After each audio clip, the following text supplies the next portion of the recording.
Also ist jetzt Frau Ivana Maletic an der Reihe für eine Minute.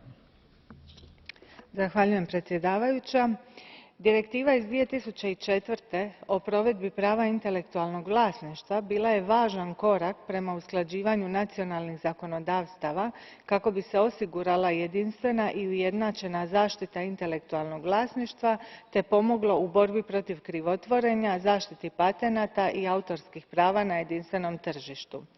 S obzirom na veliki broj slučajeva povrede prava intelektualnog vlasništva na razini Europske unije i štete koje iz toga proizlaze, a imajući u vidu važnost inovacija i novih tehnologija za razvoj i konkurentnost Europske unije, podržala sam ovo izvješće i daljnja nastojanja Europske komisije da provedbom novog akcijskog plana pojača zaštitu intelektualnog vlasništva, ali i olakša poduzetnicima i inovatorima primjenu propisa koji se još uvijek definiraju na razini država članica. Hvala.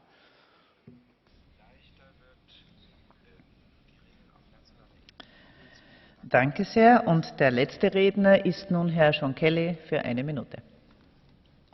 I voted with my group on this proposal, and indeed it was easy, it was non-controversial, but nevertheless a very important report.